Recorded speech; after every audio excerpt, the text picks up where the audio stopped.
Hi dear student, myself R.K. Thakur from Engineers Classes for Competition. Strength of Material video series का आज का video dear student मैं basically आपके लिए लेके आया हूँ for the topic which is like widely known as one of the toughest topic of strength of material means mechanics of solid. Yes, dear student, this topic is shear force and bending moment. In short, it is called SF and BM. Or sometimes called shear force diagram and bending moment diagram. In short, it is called SFD and BMD. So you might be knowing, if you are from mechanical engineering, you might be knowing this topic is one of the most, you can say, important topic of strength of material, be it mechanical engineering or civil engineering or any other branch of engineering where this SOM subject is like one of the subject prescribed in the syllabus. So this topic is gonna very important for not only for your syllabus of your engineering diploma or BTech, but for competitive exams too, and also for be it junior engineer level exams, be it assistant engineer level exams, be it GATE and IES, everywhere. So this topic is something which you can assume it कि if you are knowing the shear force and bending moment topic of strength of material in a full-fledged way, then you can have like the capacity to say that yes, I know strength of material. So that much importance of this topic basically have like so. Without, I'm just giving you the importance of this topic, and मैं आपको एक और चीज बताना चाहूंगा dear student कि ये जो टॉपिक है ना, ये बेसिकली ओवररेटेड टॉपिक है. मींस ये बहुत ज्यादा टफ नहीं है, बट लोगों ने इसको एक मिथ बना दिया कि ये टॉपिक बहुत टफ है, मुझे समझ में नहीं आता, कैसे करूं, इसको एग्जाम में मैं स्किप कर दूंगा. और बहुत सारे स्टूडेंट डिप्लोमा और बीटेक पास कर जाते हैं, मैं आपको बता रहा हूं, बट उनको स्ट्रेंथ ऑफ मटेरियल का ये टॉपिक है shear force and bending moment diagram, ये क्लियर नहीं होता, या क्लियर भी होता है तो वो एरर होता है उसमें, मतलब उनका कॉन्सेप्ट क्लियर नहीं होता. सो बिना किसी टाइम वेस्ट किए हुए मैं इसके इंपॉर्टेंस को बता चुका हूं. So let's come to the topic itself which is shear force bending moment dear student. तो देखो, मैं आपको एक थोड़ा आइडिया बता दूं कि देखो, आपने shear force bending moment diagram बहुत जगह पढ़ा होगा, आप वीडियोस भी इसके लिए बहुत सारे मिल जाएंगे, बट मैं जो आपको वीडियो लेके बेसिकली आया आपके लिए, ये जो वीडियो मैं लेके आया, इसमें बेसिकली ये जो शियर फोर्स और बेंडिंग मोमेंट टॉपिक है, इसको मैं कंप्लीटली प्रिसाइज वे में कवर करूंगा. व्हेन आई से प्रिसाइज वे means exactly crux screen point में लेके आऊंगा, लेकिन उसमें कभी भी बेसिक के साथ कॉम्प्रोमाइज नहीं होगा. जीरो लेवल से स्टार्ट करूंगा, एग्जैक्टली जो रिक्वायर्ड है वो डिप्लोमा बीटेक लेवल को टच करूंगा. कॉम्पिटिटिव एग्जाम्स बेसिकली मेरा मेन टारगेट है बेसिकली कि आप कॉम्पिटिटिव एग्जाम्स, चाहे वो एसएससी जेईई सब्जेक्टिव एग्जाम्स के जो क्वेश्चंस है वो हो, या एएमआई सेक्शन भी मैकेनिकल हो, या एएमआई सिविल के सब्जेक्ट्स हो, जहां पे भी ये टॉपिक बेसिकली है, तो आपको उस लेवल के क्वेश्चन, गेट और आईईएस, इन सब के भी क्वेश्चंस में आप कंफर्टेबली उन सारे क्वेश्चंस को सॉल्व कर सको. ये मेरा बेसिकली टारगेट है डियर स्टूडेंट. बट यस, अगर आप पहले से जानते हो, अगर ये टॉपिक पहले से जानते हो डियर स्टूडेंट, तो आपको ये समझना होगा कि आप पहले वाली सारी चीजें भूल जाओ, जो भी आप जानते हो उसको भूल जाओ और एक फ्रेश स्टार्ट दो. ये मानो कि आपका जो दिमाग है वो कोरा कागज है, और उस पर मैं बेसिकली जो भी वीडियो के वे में बता रहा हूं उसको वो चीज इम्प्रिंट करते जाओ डियर स्टूडेंट. तभी जाके आपको होलिस्टिकली ये टॉपिक क्लियर होगा. और अगेन मैं बताऊं कि ये जो टॉपिक है, इसमें एजम्पशंस का बहुत बड़ा रोल है. सो एजम्पशंस, अगर आप पहले से ही कुछ एजम्पशन जानते हो तो उसको भूल जाओ. आप ये सोचो कि आप नोविस हो, आपको कुछ नहीं आता, आप पहली बार shear force and bending moment diagram start कर रहे हो. So let's start with the topic dear student. ये जो shear force and bending moment का कॉन्सेप्ट है, ये बेसिकली डियर स्टूडेंट,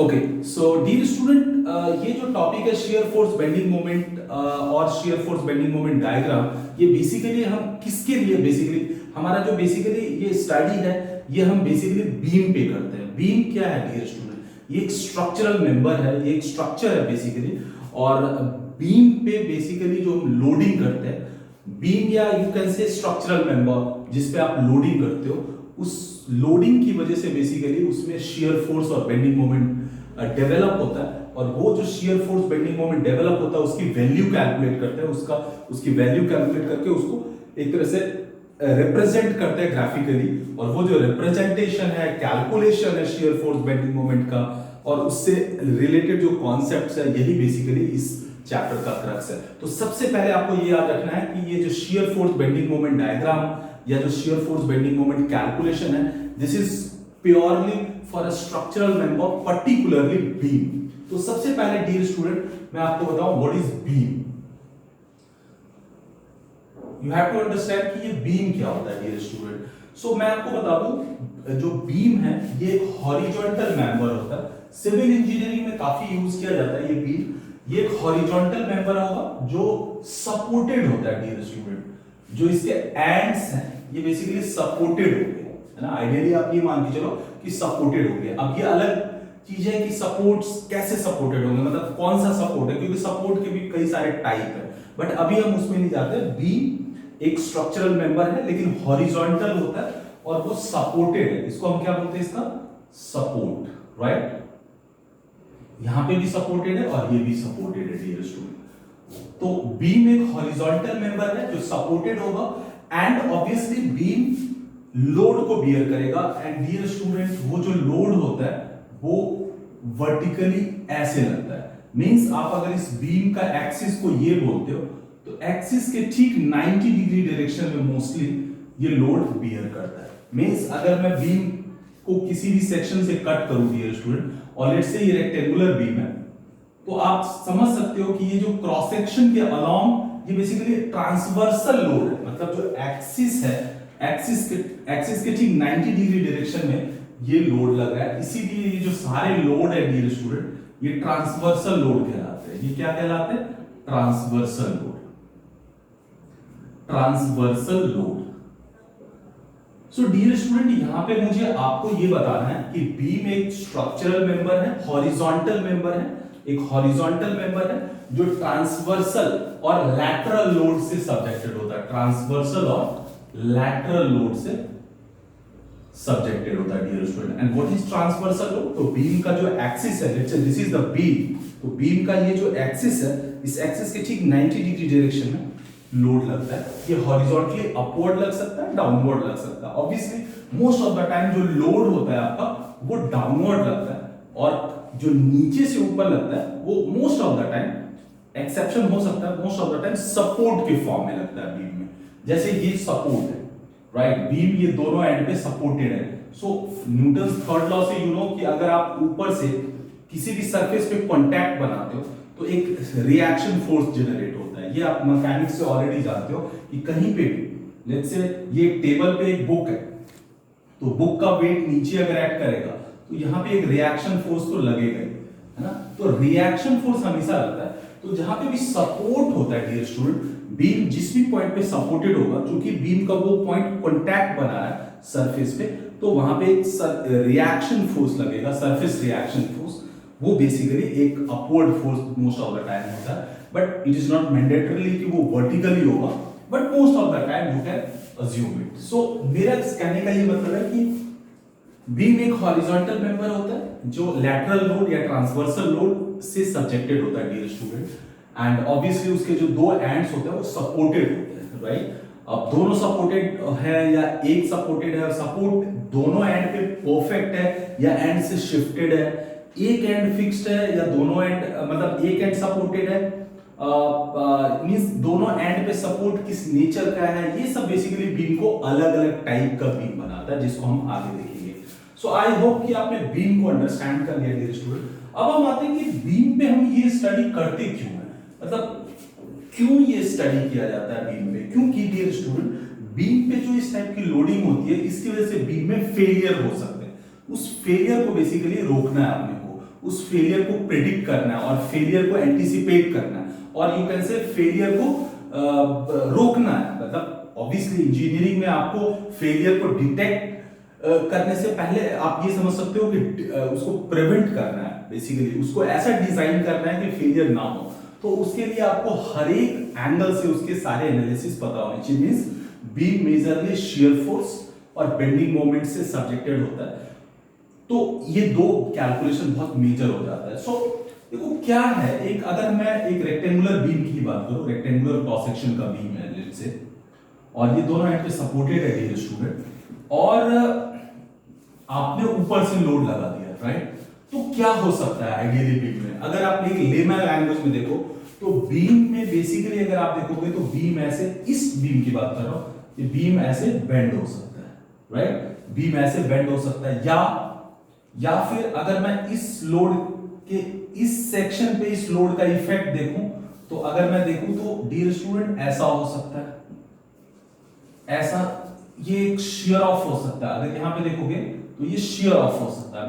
मैं ऊपर इसको बना रहा हूं, ये जो लोड आपने सेंटर में लगाया, इस लोड की वजह से बेसिकली बीम ऐसे शेयर ऑफ हो सकता है। एक इफेक्ट ये हो सकता है बीम में, तो आपको ये वाले फेलियर को रोकना है, और साथ में ये जो बेंड है, ये जो बेंड हो रहा है, इसमें बेसिकली अगर आप देखोगे ओरिजिनल पोजीशन अगर ये था, तो ये कितना लैटरली शिफ्ट हुआ है ना, ये शिफ्टिंग अगर जरूरत से ज्यादा होगी तो भी बीम का फेलियर माना जाएगा। तो एक ये फेलियर रोकना होता है, एक ये बहुत ज्यादा लैटरल शिफ्ट ना हो ये देखना होता है, राइट? तो ये दो अगर हम बीम के लिए प्रिवेंट कर देते हैं तो ऑब्वियसली हमारा बीम सेफ रहेगा। तो यही पूरा वर्कआउट शियर फोर्स और बेंडिंग मोमेंट स्टडी में हम करते हैं। So now coming to the point dear student की ओके, बीम को मैंने समझ लिया, अब हमारे पास बीम के टाइप होते हैं डियर स्टूडेंट, और इसको जरा हम अंडरस्टैंड करते हैं कि हमारे पास जो बीम है जिसके लिए हम शियर फोर्स और बेंडिंग मोमेंट डायग्राम और shear force and bending moment calculations वगैरह करते हैं, वो बीम कितने टाइप के हैं, मतलब आपको जो स्टडी करना है वो कितने टाइप के हैं। तो बीम के बहुत सारे टाइप हो सकते हैं, बट अभी जो आपके लिए इंपॉर्टेंट है वो मैं आपको बता रहा हूं। So type of beam dear student हम देखते हैं, this is your type of beam, right? तो आपको समझना होगा डियर स्टूडेंट कि type of beam is like, देखो हमारे पास एक सबसे पहला और जो पहला बीम है दैट इज कॉल्ड कैंटिलीवर। तो डियर स्टूडेंट जो फर्स्ट टाइप है वो है cantilever, cantilever beam, right? Cantilever beam या सिंपली कैंटिलीवर बीम बोलते हैं, right? Cantilever, what is cantilever? हम कैंटिलीवर किसको बोलेंगे? तो कैंटिलीवर एक बीम ही है, मींस हॉरिजॉन्टल मेंबर ही है, और लोड भी आप ऊपर से इस पे लैटरल ही लगाओगे, लेकिन कंडीशन क्या है डियर स्टूडेंट कि कैंटिलीवर बीम में ये जो एंड है ना, एक एंड ये क्या होगा, फिक्स होगा, एक एंड फिक्स होगा डियर स्टूडेंट, और दूसरा एंड ये जो है ना ये फ्री होता है। मतलब फ्री मतलब यहां पे कोई सपोर्ट वगैरह नहीं होता है, means one and fixed and other is free, one end fixed and other is free, then that beam is called cantilever beam. It is quite simple. So cantilever beam का मतलब है one end fixed and other is free and it is loaded like this. इसको हम बोलते हैं cantilever beam. Hindi में कई बार इसको लटक बीम बोलते हैं डियर स्टूडेंट। सो कैंटिलीवर बीम आप कई बार बहुत जगह देख सकते हो, अगर आप नजर दौड़ाओगे, अगर if you will figure out कि ये कहां पे है, तो आप किसी भी बिल्डिंग में अगर आप देखोगे तो ये बिल्डिंग में जो बीम होते हैं ना डियर स्टूडेंट, ये बीम थोड़ा आगे ऐसे निकला हुआ होता है ना? अगर आप देखोगे बालकनी वगैरह में, राइट, तो जो आपका बीम है ये वॉल है, और वॉल से एक सर्टेन डिस्टेंस बाहर निकला हुआ होता है, तो ये एक तरह, और फिर इस पे लोड वगैरह लग सकता है। तो ये जो पोर्शन है डियर स्टूडेंट, जो वॉल है, जो हमारी बालकनी, जो छत का जो बेसिकली बाहर निकला हुआ पोर्शन होता है बालकनी साइड में, वो बीम का जो पोर्शन है ये कैंटिलीवर की तरह एक्ट कर सकता है, राइट? और क्या एग्जांपल ले सकते हो डियर स्टूडेंट? बहुत सारे ऐसे एग्जांपल्स मिल सकते हैं आपको, अगर आप देखोगे तो अगर मैं एक टिपिकल एग्जांपल देखूं, आजकल जो आउटडोर जो एडवर्टीजमेंट में आप देखते हो, ये पिलर होता है ना, ये पिलर होता है, और उनका जो पूरा स्ट्रक्चर होता है वो बाहर निकला हुआ होता है, ठीक है, और यहाँ पे मे बी फिक्स्ड होता है, मींस वेल्डेड होता है। तो ये भी एक तरह से अगर, और फिर यहाँ पे ये बेसिकली एडवर्टीजमेंट के लिए साइन बोर्ड वगैरह लगाते हैं, तो ये भी बेसिकली कैंटिलीवर बीम की तरह एक्ट कर सकता है। और स्ट्रक्चर को अगर आप कहीं पे भी सिविल इंजीनियरिंग के स्ट्रक्चर्स देखो तो आपको बहुत ऐसे पॉइंट्स, मतलब पोजीशंस मिल जाएंगे जहां पे ये कैंटिलीवर जैसा आपको दिखेगा कि एक एंड फिक्स है और बाहर की तरफ ओवरहैंग है, ओवर बाहर की तरफ लटका हुआ है, राइट। सो एक एंड फिक्स होना चाहिए डियर स्टूडेंट। ये कैंटिलीवर बीम है, मोस्ट कॉमन बीम है। इसकी खासियत यह है कि एक एंड फिक्स्ड है, दूसरा एंड फ्री होता है, यही इसकी खासियत है। और अगर आप shear force bending moment concept point of view से देखोगे तो इसका शियर फोर्स और बेंडिंग मोमेंट कैलकुलेट करना कंपैरेटिवली आसान है डियर स्टूडेंट। और क्यों है वो हम देखेंगे। सो अभी फिलहाल आप ये जानो कि कैंटिलीवर बीम पे अगर क्वेश्चन आता है तो आप ये समझ लो कि ये आपके लिए इजी टास्क है, मतलब वो आप पे रहम कर रहा है, राइट। वो आप पे रहम कर रहा है, मतलब आसान होता है थोड़ा कंपैरेटिवली। सो कैंटिलीवर बीम आपको क्लियर है, राइट। आप फिगर आउट कर सकते हो जहां पे भी, अगर आप सिविल इंजीनियर हो, मैकेनिकल इंजीनियर हो, बहुत जगह आपको ये कैंटिलीवर बीम दिख जाएगा कहीं पे भी।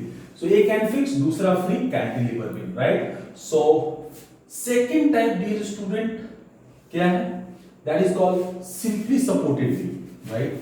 Second is simply supported beam, simply supported beam. देखो डियर स्टूडेंट, ये वाला बीम सबसे ज्यादा इंपॉर्टेंट है आपके लिए एग्जामिनेशन पॉइंट ऑफ व्यू से, राइट।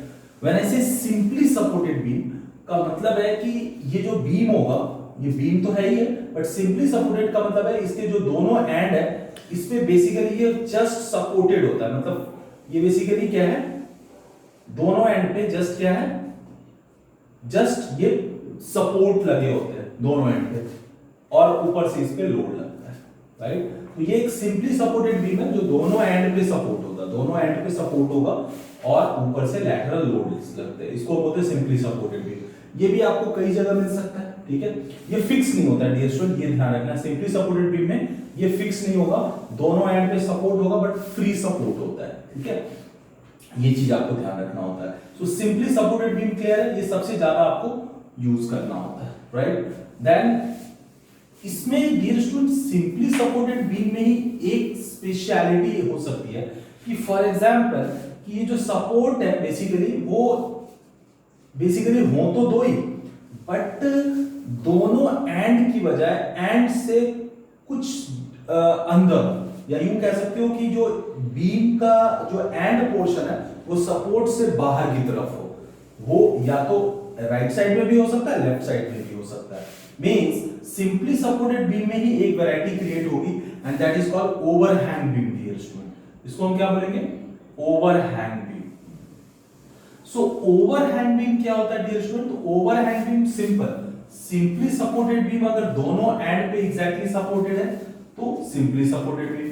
लेकिन अगर मान लो जो सपोर्ट, जो बीम के सपोर्ट है, मान लो एंड की बजाय थोड़ा सा अंदर शिफ्ट हो जाए, या यूं कह दो कि सपोर्ट से बाहर निकला हुआ उसका पोर्शन हो, तो इसको हम बोलेंगे ओवरहैंग बीम, राइट। सो ओवरहैंग बीम, ये ओवरहैंग हो गया, राइट। अच्छा, ये राइट, अभी वन साइड ओवरहैंग है, अगर मैं इस सपोर्ट को भी इधर शिफ्ट कर दूं तो ये बोथ साइड ओवरहैंग हो जाएगा। यहां पे अगर मैं सपोर्ट को शिफ्ट कर दूं और यहां पे सपोर्टेड शिफ्ट है डियर स्टूडेंट, तो ये जो पोर्शन है और ये जो पोर्शन है ये दोनों साइड ओवरहैंग हो गया, तो ये हो गया बोथ साइड ओवरहैंग। ये क्या हो गया dear student, both side overhang, right. और ये वन साइड ओवरहैंग है, ये क्या है, वन साइड ओवरहैंग। सो कहने का ये मतलब है कि अगर आप ओवरहैंग बीम की बात कर रहे हो तो ये सिंपली सपोर्टेड बीम की ही एक वेरिएंट है बेसिकली, जिसमें जो सपोर्ट है ना वो एंड से अंदर होता है या सपोर्ट के बाहर बीम का पोर्शन होता है। दोनों साइड हो सकता है या एक साइड भी हो सकता है, ये बोथ साइड ओवरहैंग या वन साइड ओवरहैंग बीम भी हो सकता है। सो आई थिंक ओवरहैंग बीम को मैं बेसिकली थर्ड कैटेगरी में रख सकता हूं, बट ये याद रखना सिंपली सपोर्टेड बीम का ही टाइप है, ये भी आपके लिए इंपॉर्टेंट है। थोड़ा सा अगर मैं जस्ट शुरू में ही एक आइडिया दूं कि cantilever beam comparatively shear force bending moment calculate and उसका रिस्पेक्टिव डायग्राम बनाना कंपैरेटिवली आसान है। टिपिकली आपको सिंपली सपोर्टेड बीम के लिए करना होता है, means shear force bending moment calculate करके उसका डायग्राम ड्रॉ करना होता है। बट अगर सिंपली सपोर्टेड बीम में थोड़ा सा लेवल अप करना होगा उसे, मींस एग्जामिनर को अगर आपके उसके टफनेस लेवल को थोड़ा बढ़ाना होगा तो वो ओवरहैंग कर सकता है डियर स्टूडेंट, मींस उस बीम को वो ओवरहैंग कर देगा। ओवरहैंग बीम की कुछ स्पेशलिटी है जो हम आगे पढ़ेंगे, इसमें कुछ चीजें और एक्स्ट्रा निकालनी होती है और इसका shear force bending moment diagram में कुछ एडिशनल इंफॉर्मेशन आती है, इसलिए ये कंपैरेटिवली सिंपली सपोर्टेड बीम से थोड़ा सा ज्यादा वर्कआउट इसमें करना होता है। सो आई थिंक 3 टाइप की बीम आपको समझ में आ गए। नाउ डियर स्टूडेंट, अगर आप देखोगे तो ये जो 3 बीम है ना, ये जो 3 बीम है ना, इसको हम स्टैटिकली डिटरमिनेट बीम बोलते हैं डियर स्टूडेंट। ये बहुत जरूरी है समझना। ये जो 3 टाइप के बीम है, जो 90% 95% केस में यही क्वेश्चन आता है, मतलब इसी टाइप के बीम से रिलेटेड क्वेश्चन आता है, क्योंकि इसको एनालाइज किया जा सकता है आसानी से। तो इसको हम बोलते हैं स्टैटिकली डिटरमिनेट बीम। इसको बोलते हैं dear student statically determinate beam. इसका क्या मतलब होता है? Statically determinate beam. So dear student, यहां पे मैं थोड़ा सा आपको समझा दूं स्ट्रक्चरली, क्योंकि हम shear force bending moment structures के लिए स्टडी करते हैं और beam is one of the structure. तो स्ट्रक्चर में आपको बेसिकली स्ट्रक्चर को हम 2 कैटेगरी में डिवाइड करते हैं। तो हमारा बीम भी बेसिकली 2 कैटेगरी में डिवाइड माना जा सकता है। एक स्टैटिकली डिटरमिनेट बीम और एक होता है statically indeterminate beam.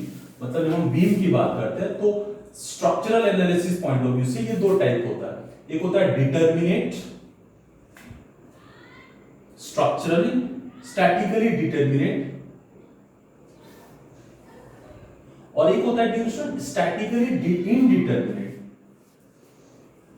Statically indeterminate, इसका क्या मतलब होता है? ये 2 वर्ड बेसिकली आपको थोड़ा सा ना यहाँ पे ध्यान देना होता है। ये कई बार ऑब्जेक्टिव वगैरह में भी पूछा जाता है, स्पेशली एएमआई सेक्शन बी के स्टूडेंट्स को बता रहा हूं कि जो उनके ऑब्जेक्टिव क्वेश्चंस आते हैं 1 लाइनर, वहां पे कई बार क्वेश्चन पूछ देता है कि what is statically determinate and indeterminate beam. तो वहां पे देखो सिंपल है, वर्ड इटसेल्फ शोज कि ये जो cantilever simply supported overhang beam है, ये स्टैटिकली डिटरमिनेट है। डिटरमिनेट मतलब जिसको डिटरमाइन कर सकते हैं। क्या डिटरमाइन कर सकते हैं? मींस जिसको हम एनालाइज कर सकते हैं। और किसकी हेल्प से? स्टैटिकली, मतलब जो स्टैटिक इक्विलिब्रियम के कंडीशंस होते हैं। कोई भी ऑब्जेक्ट, मान लो ये ऑब्जेक्ट है, ये स्टैटिकली इक्विलिब्रियम है। ये तभी पॉसिबल है जब इस पे जो हॉरिजॉन्टल नेट फोर्स लग रहा है वो 0 हो, इस पे जो नेट वर्टिकल फोर्स लग रहा है वो 0 हो, और ये टर्न मतलब इस पे जो नेट बेंडिंग मोमेंट लग रहा है या जो मोमेंट लग रहा है वो भी 0 हो। तो अगर net horizontal force 0, net vertical force 0 और नेट मोमेंट ये 0 हो, तो इट मींस ये कहीं नहीं जाएगा। ना तो ये इधर जाएगा, ना तो ये इधर जाएगा, और ना ही ये ऐसे घूम सकता है। सो कहने का मतलब है कि अगर बीम स्टैटिकली डिटरमिनेट तब कहलाता है जब उसको हम कंप्लीटली एनालाइज कर सकते हैं only with the help of condition for static equilibrium. अगर हम जो स्टैटिक इक्विलिब्रियम के कंडीशंस है, मतलब बस 3 इक्वेशन है, अगर आप देखो कंडीशंस फॉर स्टैटिक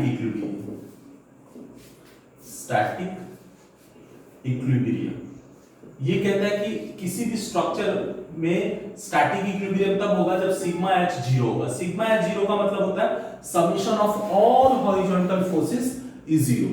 का मतलब है कि algebraic sum of all horizontal force acting on the structure should be 0, right. इसका ये भी मतलब होता है कि टोटल, इसको ऐसे भी समझ सकते हैं, total left side force is equal to total right side force, ऐसा भी समझ सकते हैं। Total left side force is equal to total right side force. ये छोटे छोटे बट इंपॉर्टेंट कॉन्सेप्ट्स है डियर स्टूडेंट, जो shear force bending moment chapter में पहले आपको क्लियर होना चाहिए।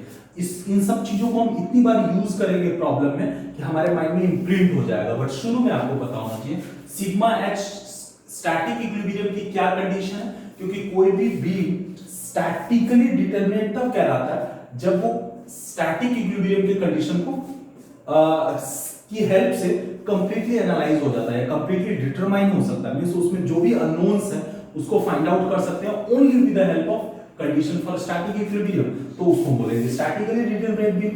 और जिस बीम को स्टैटिक इक्विलिब्रियम के कंडीशंस की हेल्प से कंप्लीटली डिटरमाइन नहीं किया जा सकता, मींस उस पे जो अननोन्स हैं उस सारी अननोन्स की वैल्यू आप स्टैटिक इक्विलिब्रियम की कंडीशन अप्लाई करके पूरा नहीं निकाल सकते। मींस आपको उसमें उसके डिफ्लेक्शन प्रॉपर्टीज को भी काउंट करना होगा और अदर प्रॉपर्टीज को भी काउंट करना होगा, तब जाके उसको डिटरमाइन किया जा सकता है। वैसे बीम को बोलते हैं statically indeterminate beam dear student. So statically indeterminate beam का मतलब है जिस बीम को स्टैटिक इक्विलिब्रियम के जो कंडीशंस हैं, जो स्टैटिक इक्विलिब्रियम के कंडीशंस है, sigma 0, sigma v0, sigma m0, ये तीन इक्वेशन जो स्टैटिक इक्विलिब्रियम के कंडीशंस है, इससे अगर कंप्लीटली एनालाइज नहीं किया जा सकता या उसके जो अननोन्स है वो कंप्लीटली इससे फाइंड आउट नहीं किए जा सकते, तो उसको बोलते हैं statically determinate. Now question comes कि अगर नहीं फाइंड आउट कर सकते तो फिर कैसे प्रॉब्लम आएगी, मींस ऑब्वियसली कुछ और उसमें अप्लाई करना होगा, मींस वो थोड़ा कम्बरसम हो जाएगा कंपैरेटिवली, और उसकी जो एनालिसिस है वो बेसिकली थोड़ा टफ हो जाता है। तो हमें बेसिकली इनडिटरमिनेट बीम पे बहुत ज्यादा फोकस नहीं करना है। ऐसा नहीं है कि आपको करना नहीं है, सिविल इंजीनियरिंग के स्टूडेंट्स को डेफिनेटली करना है। सिविल इंजीनियरिंग में अगर आप देखो कई बार एसएससी जेईई में क्वेश्चन आया हुआ है फिक्स्ड बीम के क्वेश्चंस, राइट। एएमआई सेक्शन भी मैकेनिकल में भी कई बार क्वेश्चन को जब बहुत ज्यादा टफ पूछता है तो फिक्स्ड बीम पे क्वेश्चन पूछ देता है।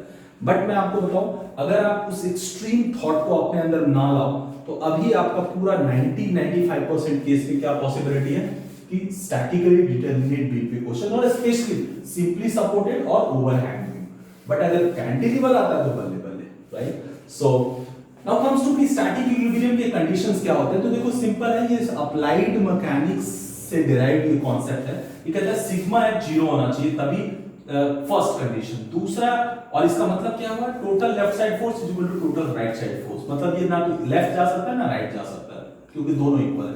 दूसरा कहता है सिग्मा v0, इसका क्या मतलब होता है dear student, summation algebraic sum of all vertical forces should be 0, means upward force is equal to downward force, मतलब वो ऑब्जेक्ट ना तो ऊपर जा सकता है ना नीचे जा सकता है, क्योंकि अपवर्ड और डाउनवर्ड दोनों अगर इक्वल है तो एक दूसरे को कैंसिल आउट कर देगा, वो वर्टिकली रुक जाएगा। तो सिग्मा v0 का मतलब है total upward force is equal to dear student total downward force. ये बहुत जरूरी है आपको समझना, टोटल डाउनवर्ड फोर्स। इन सब को प्रैक्टिकली यूज करेंगे डियर स्टूडेंट, डाउनवर्ड और upward force. So third condition क्या होती है स्टैटिक इक्विलिब्रियम की डियर स्टूडेंट, ये कहता है कि sigma m eight any point of that structure that should be 0। Sigma m when I से, तो मोमेंट हमेशा किसी पॉइंट पे फाइंड किया जाता है। तो ये जो पॉइंट है वो उस बीम का कोई भी पॉइंट हो सकता है, बीम के किसी, क्योंकि उसको ऐसे घूमना नहीं, ऐसे मोमेंट नहीं करना, तो बीम के किसी भी पॉइंट पे ये कंडीशन अप्लाई की जा सकती है। तो sigma m eight any point, this is very important, eight any point is 0। When I say sigma m का मतलब होता है algebraic sum of all moments at a point that should be 0। इसका मतलब क्या है, इसका मतलब है कि उस पॉइंट पे, like the point of consideration जहां पे मोमेंट को आप कह रहे हो कि समेशन ऑफ ऑल मोमेंट 0, उस पॉइंट पे जो टोटल क्लॉकवाइज मोमेंट होगा due to all the available forces, total clockwise moment होगा वो टोटल एंटी क्लॉकवाइज मोमेंट के बराबर होना चाहिए। मींस उस स्ट्रक्चर पे जितने सारे फोर्सेस लग रहे हैं उन सब फोर्सेस का उस पॉइंट पे आप मोमेंट निकालो, और जितनी क्लॉकवाइज है सबको सम कर दो, और जितने एंटी क्लॉकवाइज मोमेंट्स बन रहे हैं उसको सम करो, दोनों इक्वल होगा, मींस दोनों एक दूसरे को कैंसिल आउट करेगा। So that you can understand in this way कि sigma m is equal to 0 at any point means total clockwise moment,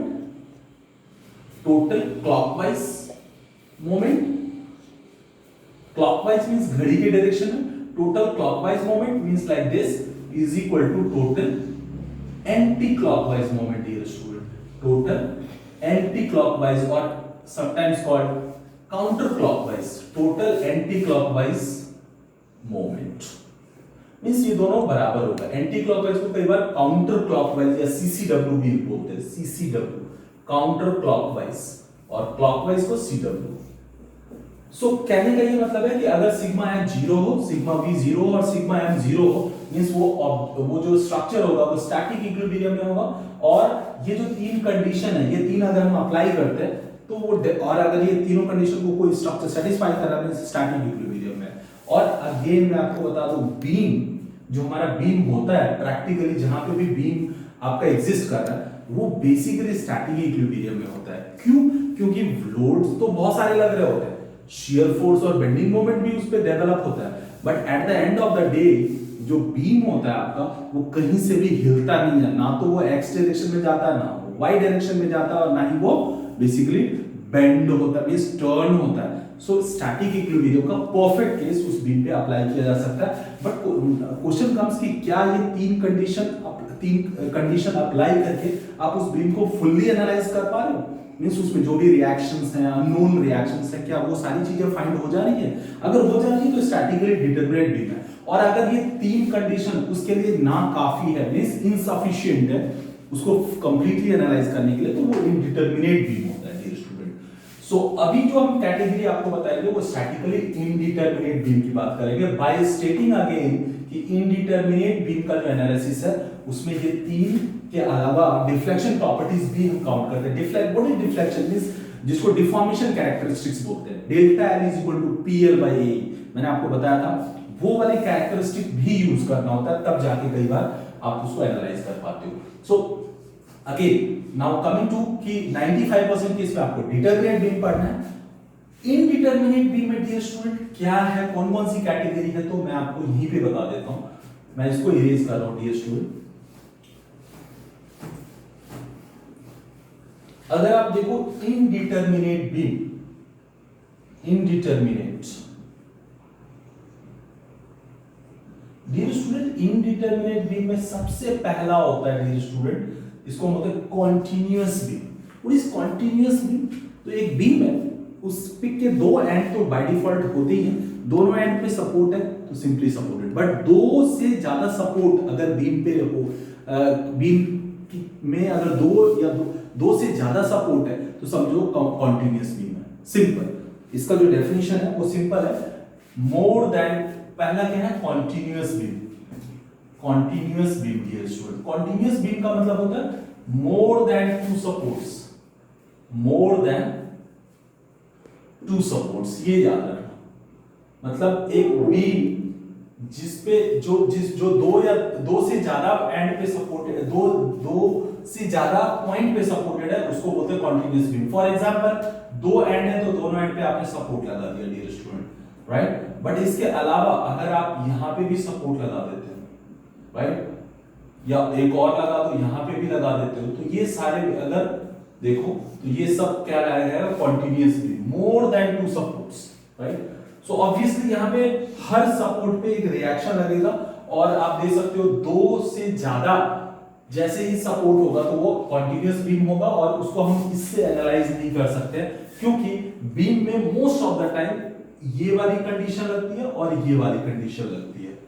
ये वाली स्टैटिक इक्विलिब्रियम के लिए तो है, बट बीम पे हॉरिजॉन्टल फोर्सेस इनहेरेंटली नहीं लगता डियर स्टूडेंट। मतलब बीम बेसिकली डिजाइन किया जाता है लैटरल और ट्रांसवर्स लोड के लिए, तो हॉरिजॉन्टल फोर्सेस लगता नहीं है, तो हम दो कंडीशन बेसिकली अप्लाई करते हैं। अगर बीम पे कभी-कभी हॉरिजॉन्टल फोर्स लगता है जिसको हम एक्सियल थ्रस्ट बोलते हैं, वो एक अलग कॉन्सेप्ट है, बट जनरली आप देखोगे तो सिग्मा बी और सिग्मा एम जीरो लगता है। तो दो इक्वेशन है और दो अननोन होगा, कंप्लीटली डिटरमाइन हो सकता है। मतलब दो सपोर्ट है तो दोनों सपोर्ट रिएक्शन के लिए ये दो इक्वेशन काफी है दोनों अननोन को फाइंड करने के लिए, इसीलिए वो डिटरमिनेट है, ठीक है। बट यहां पे चूंकि दो से ज्यादा सपोर्ट है तो ये इनडिटरमिनेट बीम हो जाएगा। Continuous beam, then you have fixed beam dear student. What is fixed beam? एक और इनडिटरमिनेट बीम है dear student, fixed beam. Fixed beam को कई बार हम बेसिकली बिल्ट इन बीम भी बोलते हैं डियर स्टूडेंट, ये याद रखना, built in beam, built in beam, या कई बार एनकैस्टर्ड बीम भी बोलते हैं डियर स्टूडेंट, इनकैस्टर्ड बीम। इसका मतलब है कि बीम के दोनों एंड बेसिकली एग्जैक्टली फिक्स्ड होंगे, दोनों एंड फिक्स्ड है तो इसको हम बोलते हैं फिक्स्ड बीम। फिक्स्ड बीम का मतलब है both and fixed, both ends fixed. देखो डियर स्टूडेंट, ये जो बीम है बोथ एंड फिक्स्ड वाला, मींस ऑब्वियसली फिक्स्ड बीम या इनकैस्टर्ड बीम और बिल्ट इन बीम, ये बेसिकली सबसे स्ट्रॉन्ग कंडीशन का बीम है। आप किसी भी बिल्डिंग में देखोगे तो दो वॉल है और उन दोनों वॉल के बीच में जो बीम है वो कंप्लीटली फिक्स्ड होता है, तो उसको फिक्स्ड बीम हम बोल सकते हैं। फिक्स्ड बीम और कॉन्टिन्यूअस बीम, ये बेसिकली जो दो है डियर स्टूडेंट, ये आपका इनडिटरमिनेट बीम है, बट बीम के ही टाइप है, और इसको हम अभी अलग करते हैं। हमारा जो मेन फोकस होगा वो cantilever beam, simply supported and overhang beam dear student, इस पे हम फोकस करेंगे। सो आई थिंक आपने बीम और बीम के कैटेगराइजेशन को समझ लिया, बीम क्या है और बीम कितने टाइप को होते हैं ये आपने समझ लिया, और डिटरमिनेट और इंडिटरमिनेट की कैटेगरी भी समझ लिया, और ये किस बेसिस पे डिटरमिनेट और इंडिटरमिनेट कहलाता है ये भी डियर स्टूडेंट आपने समझ लिया।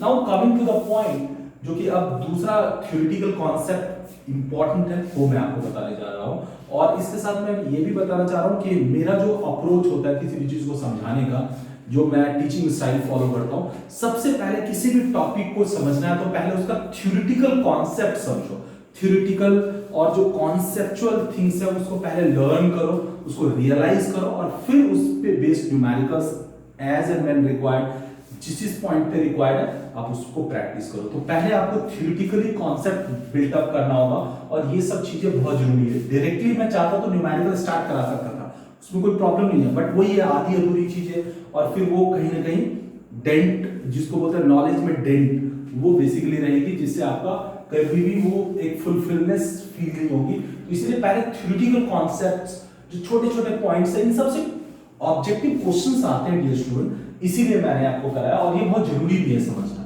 राइट। सो अब मैं बेसिकली आपको समझाने जा रहा हूं कि जो बीम है, बीम पे सपोर्ट्स लगे होते हैं, मतलब बीम हमेशा सपोर्टेड होता है, तो ये कितने टाइप के सपोर्ट होते हैं जिसमें आपको डील करना है। So let's come type of support dear student, मैं यहां पे आपको समझाऊं type of support, type of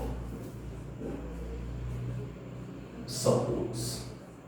देखो बीम हमेशा सपोर्टेड होता है, तो कौन कौन से सपोर्ट होते हैं डियर स्टूडेंट, देखो बीम में दो बेसिकली अगर आप देखोगे ना, टिपिकली बेसिकली दो सपोर्ट्स होते हैं। जब भी बीम सपोर्टेड होगा तो फिक्स तो होता ही है, फिक्स तो आपको पता ही है, कंप्लीटली वो बेसिकली उसको फिक्स करके रखता है, मतलब उसका डिग्री ऑफ फ्रीडम को जीरो कर देता है। बट अगर आप टाइप ऑफ सपोर्ट की बात करोगे तो यहां पे पहला है hinge support dear student, hinged support, ठीक है।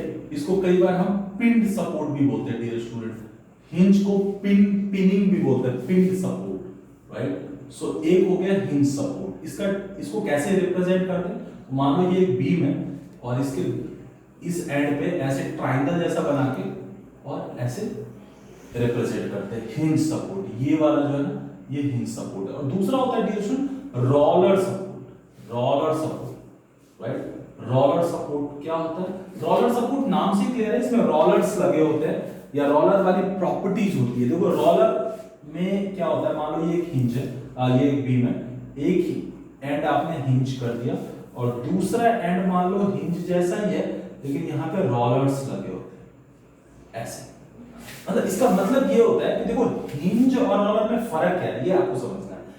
हिंज जब सपोर्ट हिंज नेचर का होता है तो हिंज का मतलब होता है जैसे डोर में हिंज होता है, डोर में हिंज होता है तो क्या होता है डियर स्टूडेंट, डोर आपके गेट के साथ तो फिक्स्ड ही होता है, राइट। आपके अगर आप डोर में देखोगे तो बेसिकली डोर जो आपका फिक्स ही होता है, बट वो क्या है ऐसे एंगुलर मूवमेंट कर सकता है।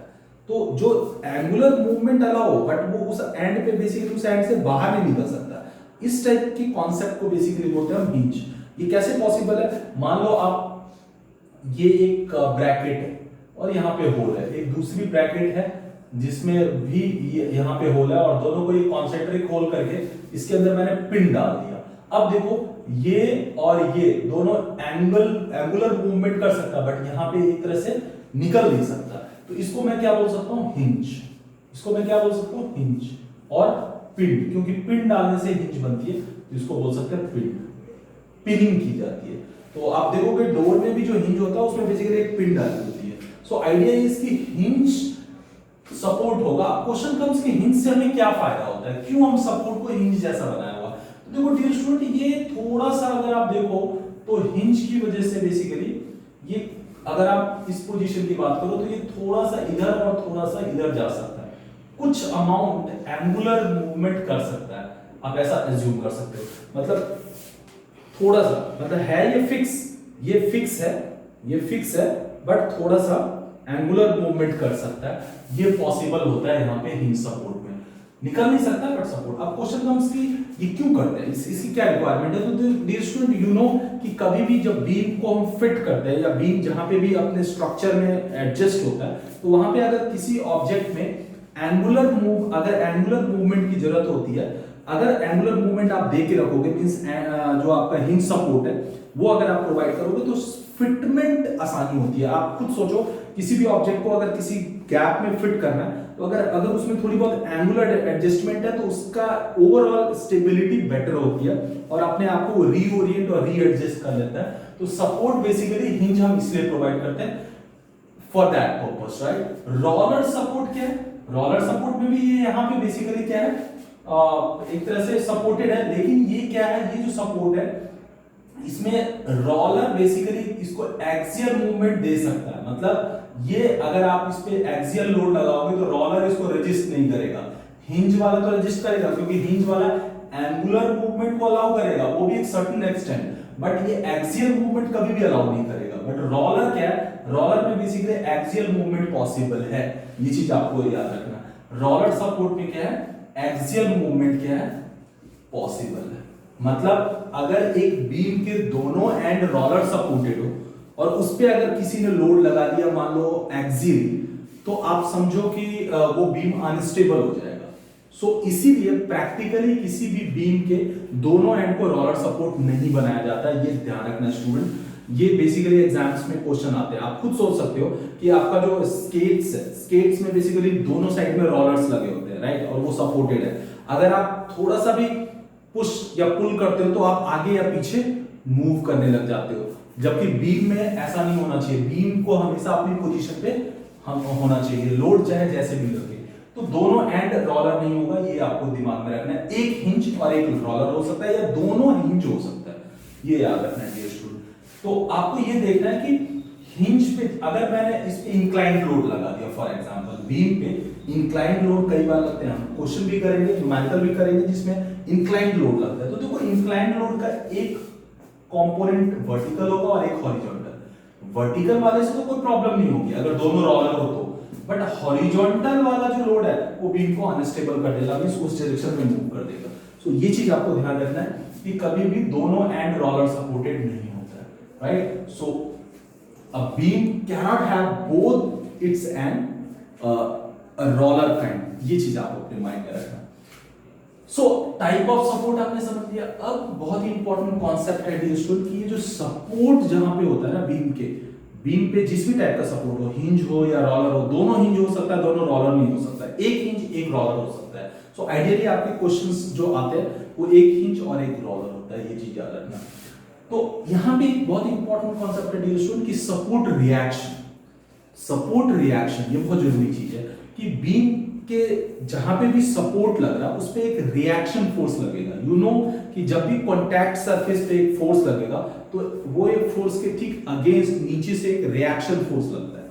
ये आपने बेसिकली मैकेनिक्स में, इंजीनियरिंग मैकेनिक्स में जब हम फोर्सेस एनालिसिस करते हैं वहां पे बहुत कॉमन होता है कि जब भी दो ऑब्जेक्ट कांटेक्ट बनाना है तो कांटेक्ट के पास एक रिएक्शन फोर्स एक्ट करता है। तो यहाँ पे भी बीम बेसिकली यहाँ पे सपोर्टेड है, यहाँ पे सपोर्टेड है, तो ये कांटेक्ट बना रहा है, तो कांटेक्ट सरफेस पे एक फोर्स लगेगा अपवर्ड, डिपेंडिंग अपॉन लाइक कि किस टाइप से कांटेक्ट है, कांटेक्ट सरफेस कैसा है। अगर कांटेक्ट सरफेस परफेक्ट हॉरिजॉन्टल है तो जो आपका सपोर्ट रिएक्शन होगा वो परफेक्ट वर्टिकल होगा, राइट। तो ये जो फोर्स लगता है ना, अगर बीम है टिपिकली आप देखो यहां पे हिंज्ड है, यहां पे भी हिंज्ड है फॉर एग्जांपल, तो अगर आप इसका फ्री बॉडी डायग्राम समझिए और ऊपर से मान लो लोड लग रहा है तो इसका जो FBB free body diagram draw करोगे तो ये बीम है, नीचे से ये एक सपोर्ट लग जाएगा। फॉर एग्जांपल ये A है और ये B है, तो यहां पे एक रिएक्शन फोर्स लगेगा। याद रखना डियर स्टूडेंट, इसको बोलते हैं सपोर्ट रिएक्शन, क्योंकि ये रिएक्शन फोर्स है। ये अपवर्ड लग जाएगा RA और यहां पे डियर स्टूडेंट क्या लग जाएगा RB। तो इसी को हम बोलते हैं सपोर्ट रिएक्शन। सपोर्ट से बेसिकली ये क्या डेवलप हो, सपोर्ट रिएक्शन डियर स्टूडेंट, इसको बोलते हैं हम support reaction. And mind you ये जो सपोर्ट रिएक्शन है ये सबको पता है कि ये एक्ट करेगा, बट इसकी वैल्यू दी नहीं रहती। You have to find support reaction by using static equilibrium condition. So आपको सपोर्ट रिएक्शन की वैल्यू मींस यहाँ पे अगर मैं बताऊं तो RA एंड RB की वैल्यू फाइंड करनी होगी कि क्या है। This is very important specially simply supported beam में। सिंपली सपोर्टेड बीम और ओवरहैंग बीम में आपको सपोर्ट रिएक्शन की वैल्यू फाइंड करनी होती है, तभी जाके हम बीम पे शियर फोर्स और बेंडिंग मोमेंट कैलकुलेट कर पाएंगे। अदरवाइज ये अननोन फोर्स होता है और जब तक ये नोन नहीं इसको करोगे तब तक आप सॉल्व नहीं कर सकते। बट कैंटिलीवर बीम में डियर स्टूडेंट अब आप समझ सकते हो कि कैंटिलीवर बीम में एक एंड फिक्स्ड है और कहीं पे भी सपोर्टेड नहीं है। मींस यहाँ पे सपोर्ट रिएक्शन निकालने की जरूरत नहीं है। मींस आप स्ट्रेट बेस पे शियर फोर्स और बेंडिंग मोमेंट कैलकुलेट करके इसका डायग्राम बना सकते हो। और सपोर्ट रिएक्शन निकालने में चूंकि ये इक्वेशंस वगैरह लगाने होते हैं और इन सब का एक्सप्रेशन लिखना होता है और उसमें बहुत सारे टर्म्स आते हैं, वो चीज अवॉइड हो जाता है कैंटिलीवर में। इसीलिए डियर स्टूडेंट कैंटिलीवर बीम का जो शियर फोर्स और बेंडिंग मोमेंट डायग्राम होता है वो कंपैरेटिवली आसान होता है, लेस कम्बर्सम होता है। सो ये चीज जो मैंने शुरू में आपको इंडिकेट किया था वो शायद अब आपको क्लियर हो रहा होगा। So idea is dear student कि ये support reaction you have to find and ये जो वैल्यू अगर करेक्ट नहीं आई तो समझो आप ये पहला काम होता है कि पहले सपोर्ट रिएक्शन निकालो before we go to shear force and bending moment calculation and furthermore its diagram making. So आपको सबसे पहले तो रिएक्शन निकालना होगा और रिएक्शन में ही गलती हो गई तो पूरा का पूरा कैलकुलेशन रॉन्ग और डायग्राम गलत हो जाएगा। तो रिएक्शन फाइंड करना बहुत जरूरी है और बहुत इंपॉर्टेंट है। स्टूडेंट को रिएक्शन निकालने में ही गलती हो जाती है। आप बहुत सारे स्टूडेंट्स देखो जिनको सपोर्ट रिएक्शन निकालने में ही गलती हो जाती है। So you have to find support reaction in a very correct way, and for that you have to apply this static equilibrium condition, which is very important. यहाँ पे गलती नहीं करनी है। We will see in the numerical part, but you have to find